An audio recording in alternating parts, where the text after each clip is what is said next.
Hey guys, Joanne here with Newegg TV. I'm here to do an overview on this Fractal Design Arc XL full tower computer case. And don't be fooled by the size. It's actually a pretty standard size looking full tower, but it's only because I'm standing next to it, so sorry about that. And I do like that it has a very sleek and minimalistic design, if that is something that you'd like to go for. And one more thing, I like cases that come with these windowed side panels, as you could see into your internal components, and also if something is wrong by looking at your motherboard. This case comes with a steel body, and you also get some plastic pieces here and there. And they've included this brushed metal look to the front, so that was a thoughtful little touch that they added for you. And the measurements. It is 9.1 inches wide, 22.5 inches tall, and 21.7 inches deep. Up at the front, you get 4 5¼ inch drive bays, and below that, actually, you know what, before I talk about the fans, I'm going to talk about this dust filter. So you just push at these points here, 2 points here, to pop it out just like this, and there is your dust filter. Behind it, you get a pre-installed 140mm fan, and this is a hydraulic bearing Silent Series R2 fan, 1000 RPM. You also get the option of installing 2 120s or 2 140s, and if you remove or reposition the drive cages, you can install a 240mm radiator up at the front. Now, you know, let me just remove the front panel to give you a better look behind it, so give me a moment. It is easy to remove even at a sitting position. So there we go, but it is also very secure. So the drive bay covers pop off by pinching together those 2 tabs there. Very easy. Now that the panel is removed, you can see the area where your 5¼ inch drives will go, as well as the fan that you've seen after I have taken off the dust cover. Also, one more thing, you see these 2 Phillips head screws right here? You need to remove those 2, as well as 4 screws on the bottom of the case if you wish to remove the drive cage on the bottom. Now moving right along, here's the side with the window side panel. Like I've said, I really like these because my computer wouldn't turn on at one point because one of my sticks of memory died. So I was able to look inside and see the red LED indicators telling me that your memory has died. So that's that little story. And on the rear, you get some large honeycomb ventilation, as well as a pre-installed 140mm fan. This is an exhaust.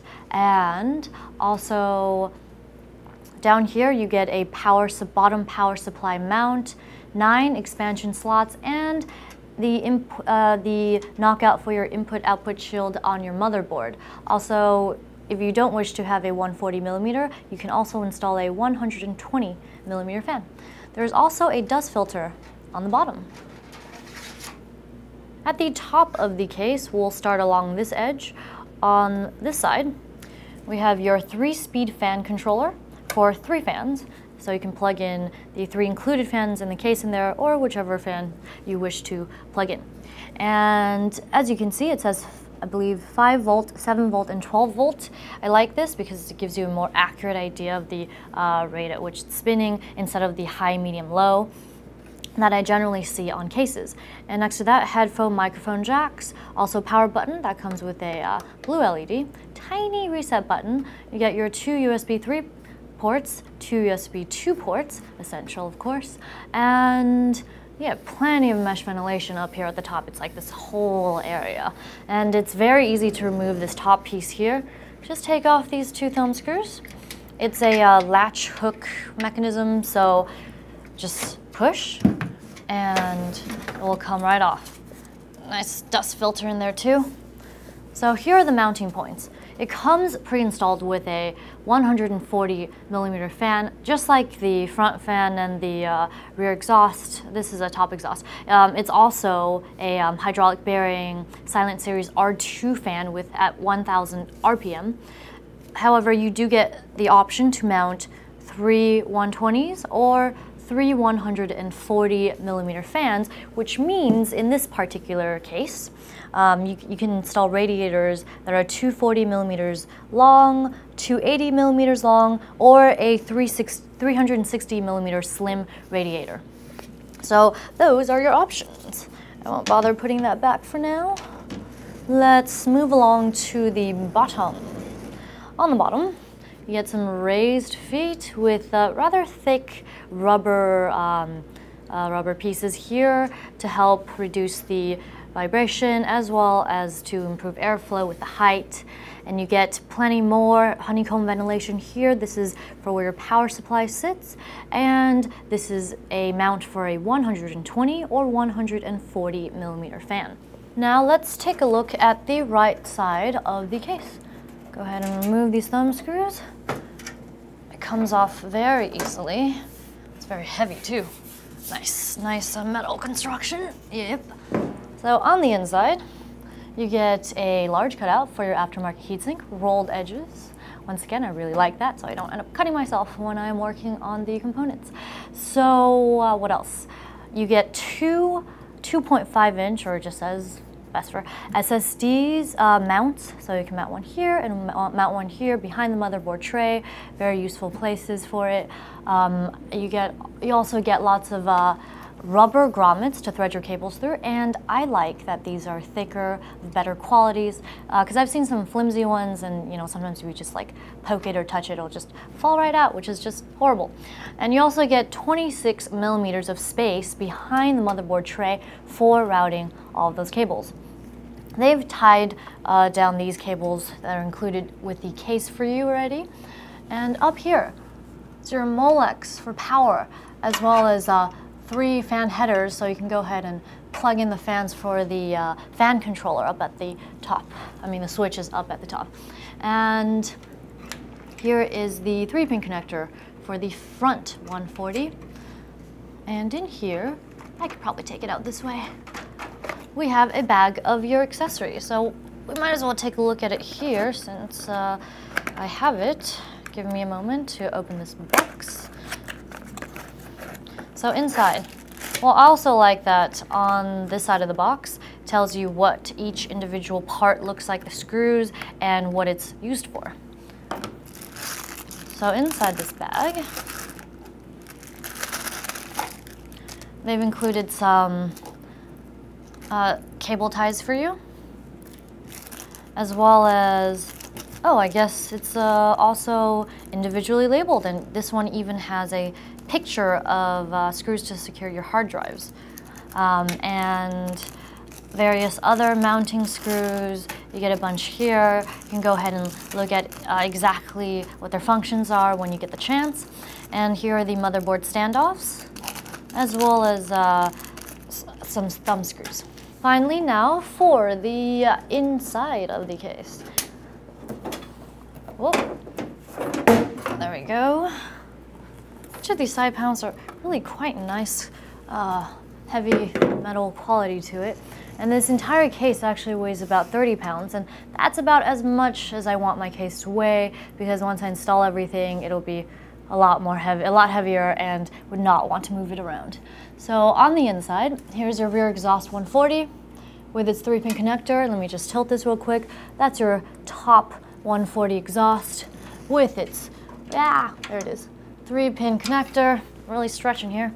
And on the back here, if we can go to the power supply area, you'll see that they've included this foam lining for you, as well as these rather tall cone-shaped rubber pads here for your power supply, so it helps improve the airflow as well as reduce the vibration.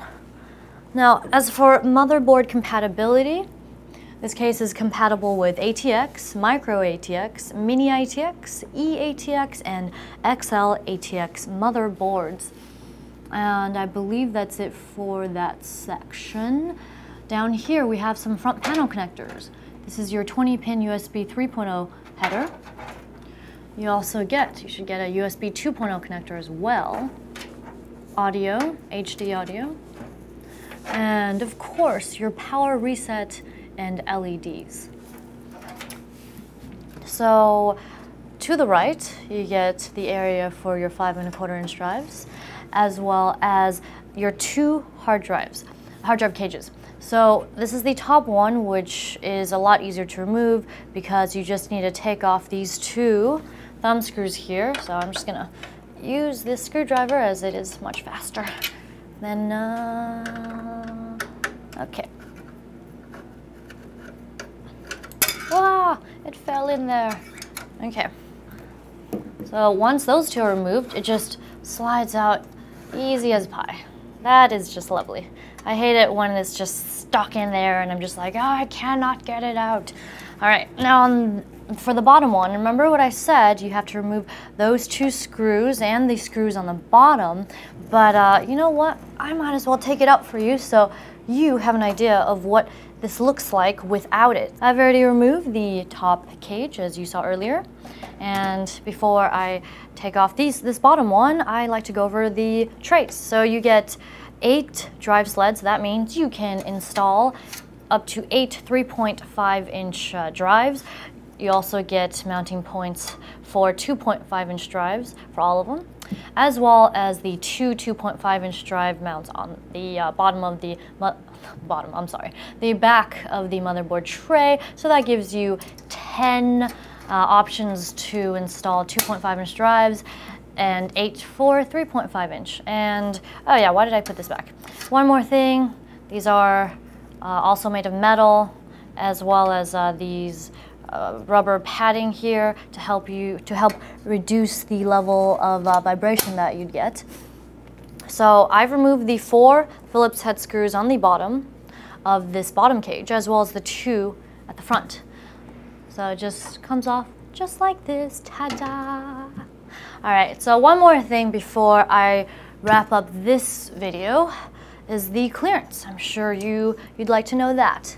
So for the CPU cooler height, this area here, I'll give you both units of measurement. You can install a CPU cooler of up to 180 millimeters tall or 7 inches.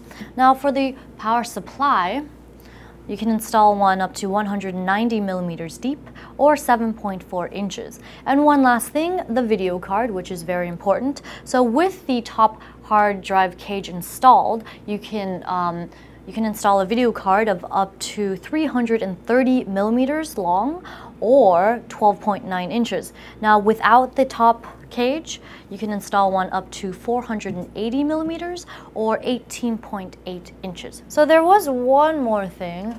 I guess I didn't go into enough detail about this, but the power supply clearance, I said it was 190 millimeters. However, that is if you decide to use this bottom fan mount, and the cage would be here obviously.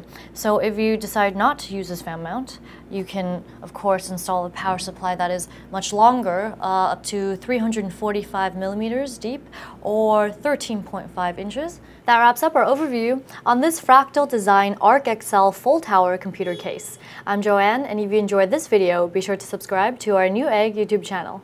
Thanks for watching Newegg TV, and we'll see you next time.